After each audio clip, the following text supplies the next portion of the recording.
Pour nombre de philosophes et non des moindres, croire n'implique pas une démission de la raison. Descartes propose même des preuves logiques, rationnelles de l'existence de Dieu.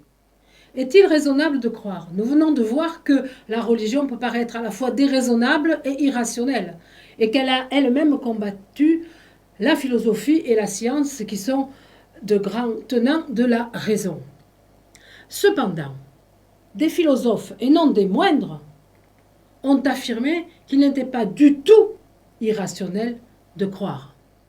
Pour saint Thomas, tout d'abord, la foi n'a rien d'aberrant. Elle n'est pas contraire à notre raison, elle n'est pas contraire à notre intelligence.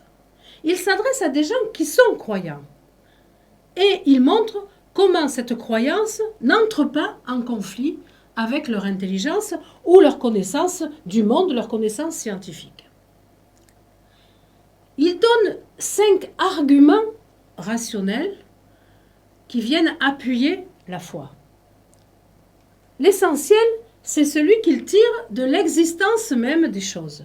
En effet, toute chose, tout phénomène, tout événement a une cause efficiente, si nous reprenons les mots de saint Thomas, qui produit le phénomène.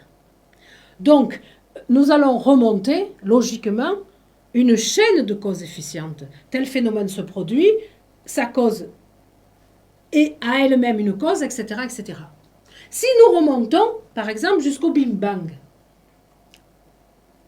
est-ce que nous sommes arrivés à une cause première? Non, on peut toujours imaginer, et on est obligé d'imaginer, qu'il y a encore avant le Big Bang quelque chose qui a produit cet événement. Donc, saint Thomas voit en Dieu la cause efficiente première. Il dit qu'il faut nécessairement affirmer qu'il existe une cause efficiente première que tous appellent Dieu. Quelques siècles plus tard, Descartes va reprendre un autre des arguments de saint Thomas, celui de la perfection, l'idée de perfection. Mais attention, il y a une différence fondamentale entre saint Thomas et Descartes. Saint Thomas s'adresse à des gens qui croient et il leur dit il n'est pas nécessaire d'abandonner votre intelligence, croire n'est pas contraire à la pensée scientifique même. Descartes, c'est pire. Il dit j'ai des preuves d'ordre scientifique, logique et mathématique quasi de l'existence de Dieu. On peut prouver l'existence de Dieu.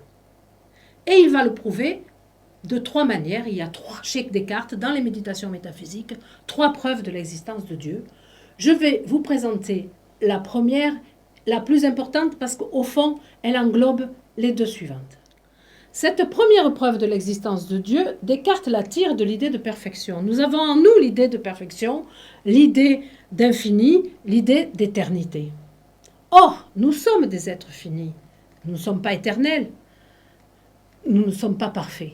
Et le monde qui nous entoure non plus. Donc nous ne pouvons pas avoir par nous-mêmes ces idées. De plus, argument logique chez Descartes, qui est un grand scientifique, rien ne peut contenir plus grand que lui. Donc, un être fini, la pensée d'un être fini et imparfait, ne peut pas contenir l'idée d'infini et de perfection. Il faut donc, en déduit-il, qu'elle nous vienne de Dieu qui l'a mis en nous et qui, lui, est infini. Donc, une substance infinie, éternelle, immuable, indépendante, toute connaissance et toute puissance, ça ne peut être que Dieu. Et Descartes prouve donc l'existence de Dieu par le simple fait que nous ayons l'idée de Dieu. Penser Dieu, c'est comme une substance éternelle, immuable, etc. Ça nous est impossible si ce n'est pas Dieu qui nous a mis ces concepts dans notre pensée. Il faut nécessairement conclure que Dieu existe, car je n'aurais l'idée d'une substance infinie, moi qui suis un être fini, si elle n'avait été mise en moi par quelque substance qui fût véritablement infinie. Aussi intelligente, aussi argumentée, aussi convaincante peut-être que soient les démonstrations de saint Thomas ou de Descartes, il reste qu'on a du mal à imaginer qu'un raisonnement logique suscite réellement la foi. Et Pascal le dit. Pascal dit « la foi est un don de Dieu ». Vous savez, ces vérités que l'on connaît intuitivement, directement, immédiatement, par le cœur. On vient d'en parler. Mais il va se préoccuper en revanche de ceux qui n'ont pas ce don. Tout le monde ne reçoit pas ce don, c'est-à-dire des gens qui ne croient pas, je dirais naturellement. Comme Descartes, Pascal était un grand scientifique, un très grand physicien et un très grand mathématicien. Et il va là introduire une dimension rationnelle, c'est notre question, en disant que croire que Dieu existe, ça peut se calculer, ça peut se parier. C'est ce qu'on appelle depuis toujours le pari pascalien. En quoi consiste-t-il? Au fond, nous n'avons qu'un jeton dans les mains, un seul jeton que nous pouvons jouer. C'est notre vie ici-bas, notre vie terrestre. Si nous la jouons sur le pari que Dieu n'existe pas, nous allons, du point de vue moral, pour Pascal, la perdre, cette vie terrestre.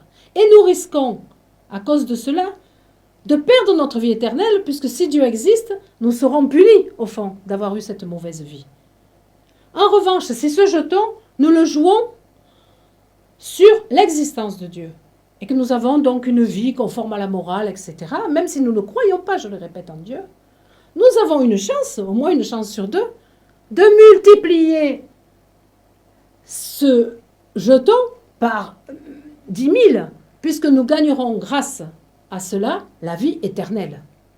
Donc, à notre question, est-il raisonnable de croire? Nous avons 3 philosophes qui répondent oui, mais qui y répondent de façon très différente. Saint Thomas dit que la foi ne peut pas être amenée par la raison, simplement qu'elle n'est pas contraire à la raison. Descartes, au contraire, va dire que la foi peut être amenée par la raison, puisqu'on peut prouver l'existence de Dieu. Pascal pense que Dieu seul nous fait le don de la foi, mais que pour ceux qui n'ont pas la foi, faire un calcul de type rationnel est profitable et bénéfique.